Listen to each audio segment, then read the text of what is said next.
अस्सलाम वालेकुम दोस्तों।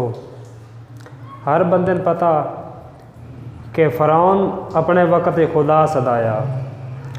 किसे साढ़े जा बंदे ने क्यों उसके मन खुदा मन उस आगे तन मैं खुदा मन सा मेरे को चंद शर्त आनंद च एक भी पूरी कर तन मैं खुदा मन सा। उस आखे मैं वक़्त दा खुदा मैं केड़ी शर्त ना पूरी कर सकदा। तो शर्त दस, शर्त सुननी है।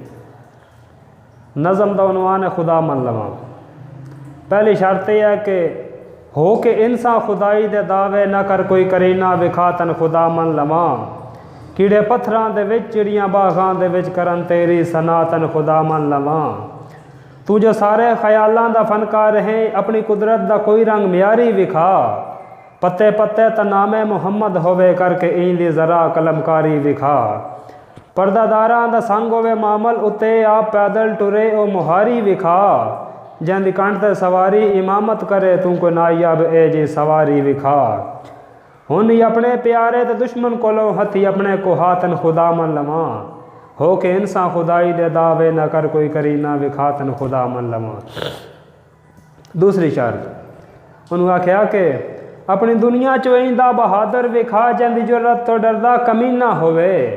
जंदे जम्मण दी जा पूरी दुनिया विचों पा काबे दी धरती दा सीना होवे सारे ज़माने ले मुश्किल कुशा देवे उसनू नज़र जो नबीना होवे। सरगाह जंदे पुत्रां दी जन्नत होवे दर्जी जिब्राइल जा घर मदीना होवे। के डुबदे सूरज नू आख दे इशारे उते दे में वापस वलातन खुदा मन लवा। हो के इंसान खुदाई दे दावे न कर कोई करीना विखातन खुदा मन लवा। तीसरी शर्त कि कोई ता अपनी करामत दा कर मौजज़ा बूटा सिंबल दा होवे अलंदर बने। रावी जेलम चना सिंध सतलज मिला बर्द एडे बना हिक समंदर बने। थकिया गुरबत दा शामी अमीरी मंगे चढ़दे सूरज नू जगदा सिकंदर बने। वातियो काफर जेड़ा तन खुदा ना मने तेरे दर दा सवाली कलंदर बने। के साल 18 दी हिक रात वांगू कोई रात हुंचा बना तन खुदा मन लवा। हो के इंसान खुदाई दे दावे न कर कोई करी ना विखा तन खुदा मन लवा। आखिरी गल कि मेरा तकरार नहीं मुख्तसर बात है तेरे हुक्मा ते गावन गज़ल तितलियाँ। भैरवी जोग ते दीपक दे सुर छेड़ के कर कोयला नू देवन कतल तितलियाँ।